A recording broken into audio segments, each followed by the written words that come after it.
But sir जब मैंने classes की, मैंने आपके यहाँ ही सेकंड पेपर पढ़ा है, तो मुझे ये लगा कि समझ में आता है कि आपको एक सेंटेंस में अप्रोच क्या रखना है। सर लीगल सेंटेंसेस का ट्रांसलेशन नॉर्मल सेंटेंसेस से ट्रांसलेशन से अलग होता है, वोकैबुलरी बिल्डअप करनी पड़ती है। हम जितनी ज़्यादा प्रैक्टिस करते हैं उतनी ज़्यादा वोकैबुलरी बिल्ड होती है। और फिर सेंटेंसेस में अप्रोच, आई थिंक ग्रामर भी सर ने हमको बहुत सिखाई थी। और जैसे कि सर सेंटेंसेस हम लोगों को डिक्टेट करते थे, कभी कभी न्यूज़पेपर आर्टिकल्स डिक्टेट करते थे, तो सर इतना अटेंटिवली मैं सुनती थी कि कभी कभी उनसे क्वेश्चन मुझे जीके में भी फंसे हैं। मतलब कि जब हमारा प्री का पेपर होता है और कभी कोई वोकैबुलरी का शब्द अटक गया, तो वो हमारे प्री में जो इंग्लिश का पेपर आया। तो सर मेरे को ऐसा लगता है कि हर जगह हम अगर बहुत अटेंटिवली अटेंड करें तो हम किसी भी क्लास से कोई भी पेपर बेनिफिट कर सकते हैं। नमस्कार दोस्तों, सफल लोगों की कहानी हमें प्रेरित करती है और बेशक करनी भी चाहिए। हम सफल लोगों की कहानी सुनते हैं, हमारे रोंगटे खड़े होते हैं। यदि हम असफल हो जाते हैं, निराश हो जाते हैं, तो इन कहानियों से हमें कहीं ना कहीं जोश मिलता है, प्रेरणा मिलती है और हम मंजिल की ओर वापस चल निकलते हैं। रास्ते उबड़ खाबड़ ही क्यों ना हो, फिर भी हम उनमें दौड़ने लगते हैं, बस इन कहानियों को सुनकर। फिलहाल उच्च न्यायालय के द्वारा जारी परिणाम और कई सिविल जज वर्ग 2 में हमको, समाज को, प्रदेश को दिए हैं।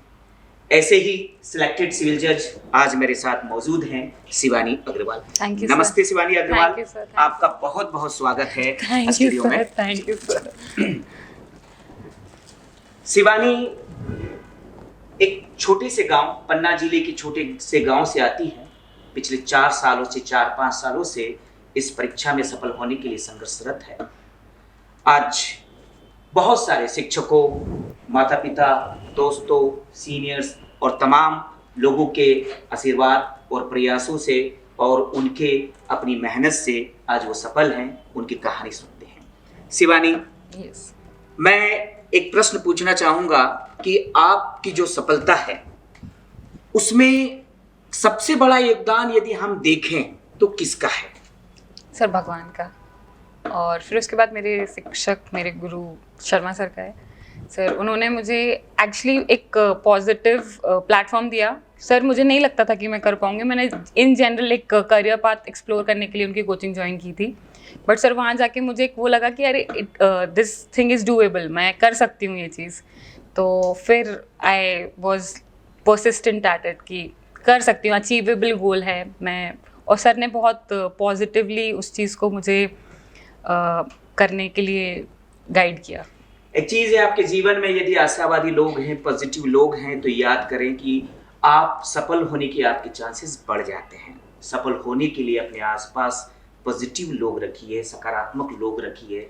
वो आपको एक ऐसी एनर्जी देंगे कि कहीं ना कहीं आप बिल्कुल यदि असफल होते भी हैं तो कुछ दिनों के बाद, कुछ समय के बाद आप सफल हो जाएंगे। शिवानी, मैं बस बच्चों के लिए, उन विद्यार्थियों के लिए कुछ प्रश्न पूछना चाहता हूं कि जो मेरे भी मन में, उनके भी मन में होते हैं। फर्स्ट पेपर में 4 पेपर होते हैं मेंस में, मैं फर्स्ट पेपर के लिए पूछना चाहता हूं कि कैसे तैयारी की, किन किताबों को पढ़ा, क्या किया?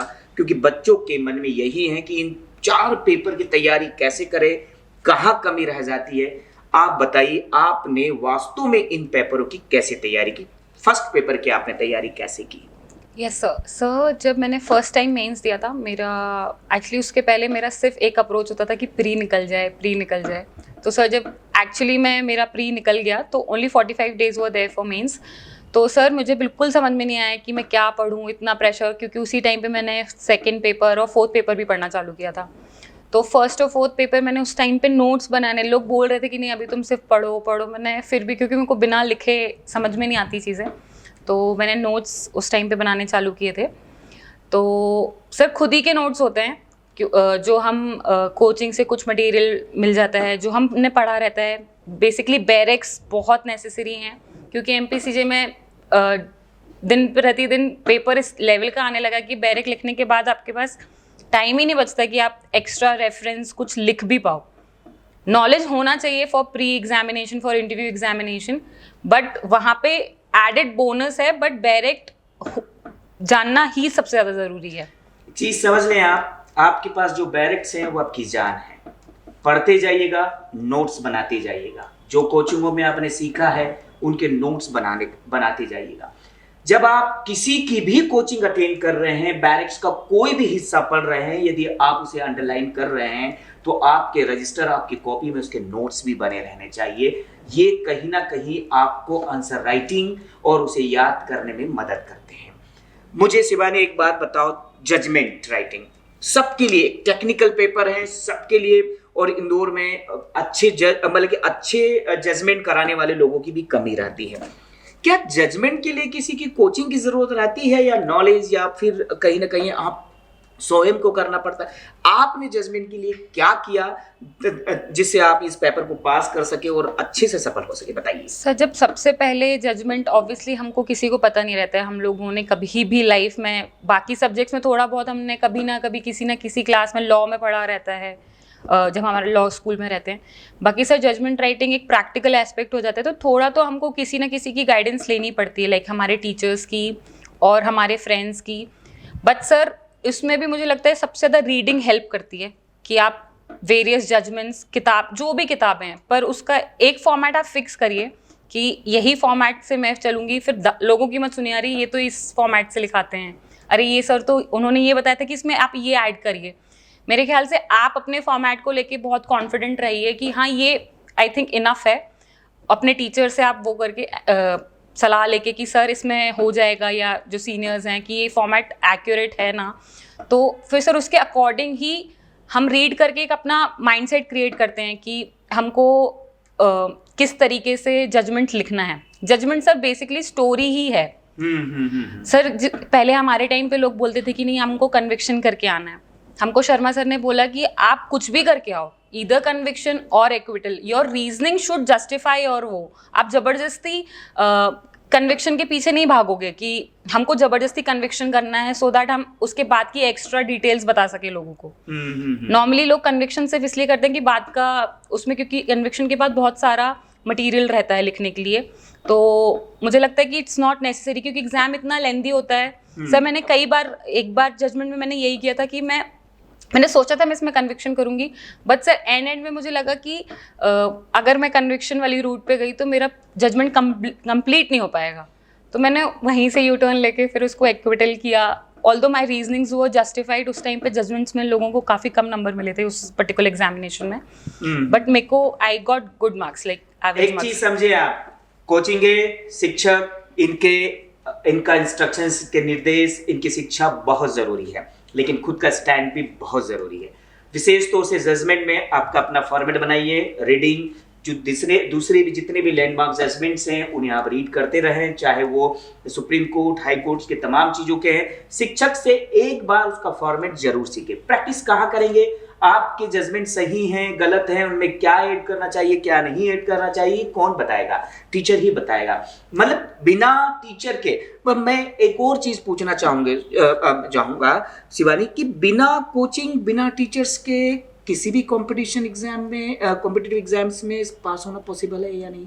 मुझे बस इतना जानना। Sir, for students like me जिनका लीगल बैकग्राउंड बिल्कुल भी नहीं है, लोगों के घर में पेरेंट्स होते हैं जिनके पास रिसोर्सेज होती हैं कि वो करेक्ट कर देते हैं, उनके जजेस फादर्स हैं या लॉयर्स हैं घर में, but sir for me I had nobody to look forward कि जो मेरे को मेरी मिस्टेक्स बता सकें। सर, हम जब हमको हज़ारों के बीच में एग्ज़ाम देना है तो हम हज़ारों के बीच में पढ़ें भी तो सही।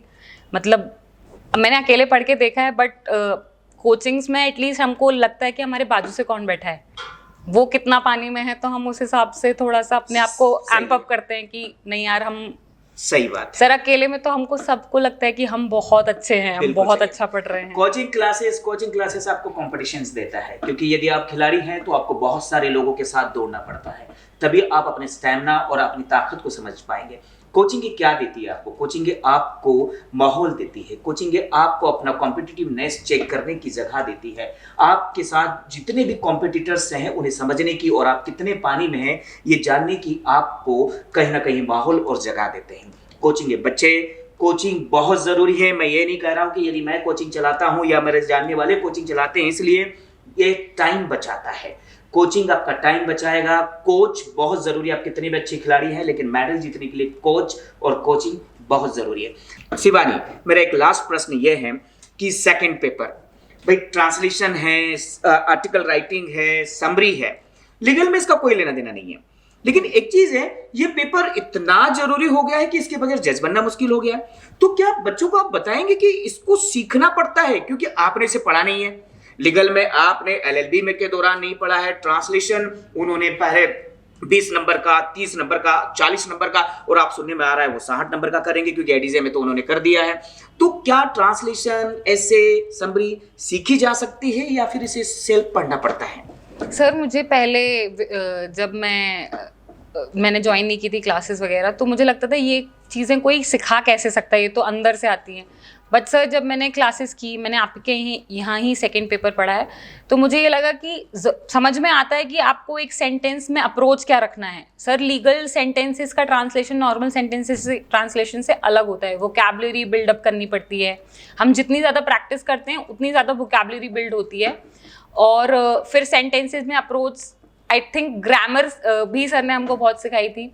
और जैसे कि सर सेंटेंसेस हम लोगों को डिक्टेट करते थे, कभी कभी न्यूज़पेपर आर्टिकल्स डिक्टेट करते थे, तो सर इतना अटेंटिवली मैं सुनती थी कि कभी कभी उनसे क्वेश्चन मुझे जीके में भी फंसे हैं।